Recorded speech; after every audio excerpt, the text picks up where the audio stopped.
which was actually just announced a few minutes ago, and other high-end devices on the market like the HTC One. LG is back in a big way. This is coming to the 4 nationwide carriers in the US, so they've secured that deal across all the carriers, making this a top contender as we go into the holiday season for a high-end smartphone. The G2 specs-wise is packing some awesome killer specs as well. It's got a Snapdragon 800 CPU, it's got a 2.1 megapixel front-facing camera, 13 megapixel rear-facing camera with optical image stabilization, and I should point out this is the global version. So obviously when the US versions come, we'll test those as well with 4G LTE connectivity. Special thanks to LG for getting this over to us, and also special thanks to our partners at Best Buy Mobile for giving us devices like the G2 for use in our One Pawed Bandit giveaway game, which is our free game on PhoneDog.com. When you go into Best Buy Mobile, when this G2 does come out on the carriers, they'll make sure you pick the carrier that's right for you. They're not paid on commission, whether it's Verizon or AT&T or Sprint or T-Mobile. They'll hook you up with what works right for you at Best Buy Mobile. So let's take a look. Here's the device itself right here out of the box.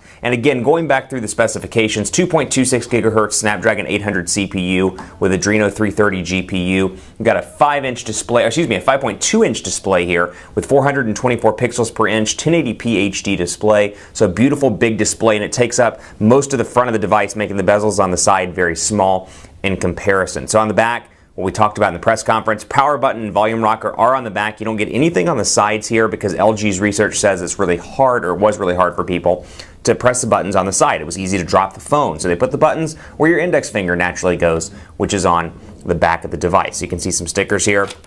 IMEI information down here at the bottom, which I presume will be very similar on the US versions. I'm assuming the sticker will come there as well. And I've got stickers on my hand, so let me try and get these off. So you can see power button back here on the back, and then of course volume rocker, and then you can use the knock feature, which we'll show you in the video here in just a second, to turn the display on and off. So we'll pull this off as well. Like I said, 13 megapixel camera with optical image stabilization, 2 gigabytes of RAM. There should be a 16 and a 32 gigabyte variant, though that will depend on the region, and I'll put that right there so it can start up and you can see the animation sequence while we see what comes at least in the international box. LG G2 quick start guide. You've got a European AC adapter module here with the USB adapter area on the front, which that's pretty cool. And then quick startup as well. You got some earbuds here, Quad Beat 2 earphones. I'll put those to the test. And Life is Good, the Vienna Boys Choir, and USB cable as well. So obviously they did the partnership with the Vienna Boys Choir, as you saw at the press conference on August 7th. And there are a lot of ringtones pre-installed out of the box that are Vienna Boys ringtones, or Vienna Boys Choir ringtones. So double tap to turn on the device. You do not have to press the button on the back. You can see my finger is off. Tap, tap. And you can activate the display. Much easier in some cases than pressing the power button, and this offers a wealth of features as well, including holding it up to your ear when you get a phone call to take the phone call. But really, the thing about this device, a couple of things. It's one of the first Snapdragon 800 CPU-based devices to be announced, along with the Sony Xperia Z Ultra. And then, of course, we assume the Galaxy Note 3, which should be announced later today. But anyway, the G2, really nice all-around on-screen buttons here. And what I like about this, I saw this and showed this off to you at the press conference when I was there in New York City. We'll go into the display here so you can take a look. Front touch buttons, I can change these around. So perhaps I'm coming from a device where the menu button's on the left side. Well, I can do the back button on the left side as well. I can add this also, pull the notification panel down. That's a pretty cool feature, so I don't have to reach all the way up on the display. I've got a shortcut button. You can make this your own, and you've got different themes as well. So customization runs fresh on this device. You've got black or white buttons you can choose down here. And so let's say, you know what, I want to change the theme to white. I can make it look white just like that. And then alongside that, I've got my home screen, my lock screen customizations, and a lot of these are things you've seen from previous LG devices. But LG's user interface much better than what we've seen in previous versions. I think back to like 2010, 2011 at Mobile World Congress. I think of that user interface, and I think of where we're at now with this device and the Optimus G Pro, a world of difference all around. So I can change the screen swipe effect.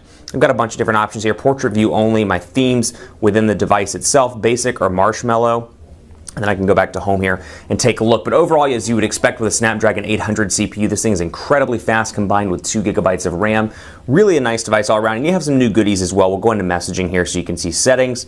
And we'll go into, for example, text message area. We'll go down. Actually, you know what? We'll go back to conversation theme is what I was looking for. So a couple of different options here to select the back wallpaper. I can make it the ocean. I can change the bubbles around. So this is something I've always enjoyed on the later versions of TouchWiz, like the Galaxy Note 2, the Galaxy S4. You can change it around and really make it your own. So you may like the Moto X customization, but maybe you don't want a Moto X. This still gives you some level of software customization and allows you to get a device that you want if you don't care for the Moto X. So obviously lots of different choices out there depending on what you like, but this just adds to the flavor in my opinion when it comes to customization. So I can click there and we'll take a look. Yep, we'll change those themes. And then I'll go into messaging to show you the keyboard here. So again, 5.2 inch display, and LG was pretty big on saying this 5.2 inch display, the reason why they went with this size was because, according to their research, it's the biggest display you can get and still feel comfortable in one hand. So travel here, pretty hard for me even with big fingers to get all the way across from one side to the other, but still 5.2 inches according to them is the go-to screen size for something where you can get, you know, maximum viewability for content consumption, but then still have a screen that's small enough to fit in your pocket and small enough to travel across with ease. So I'll just say the Quick Brown Fox is ready for the weekend. Quick Brown Fox is ready for the weekend. LG's keyboard here, you can see it auto-corrects words, and it continues to change both in look and in overall functionality as well. I find that, you know, looking back to LG again from 2011 to now, the keyboard has gotten substantially better, and I'll bring it up close to the camera so you can take a look at what it looks like. Keyboard looks good here. You've got a dedicated number pad up top as well. And last but not least, we'll take a look at the browser, and we'll load up phonedog.com just so you can see what it looks like on the, not PhoneDig, I do that all the time, phonedog.com. We'll load that up so you can see it on the 5.2 inch display. 1080p looks good on this device. I'll have more on that in the full review and then subsequent dogfights. But again, portrait to landscape transitions, nice and fast here. Really pleased with that, except for that time. A little slow there, but usually pretty quick.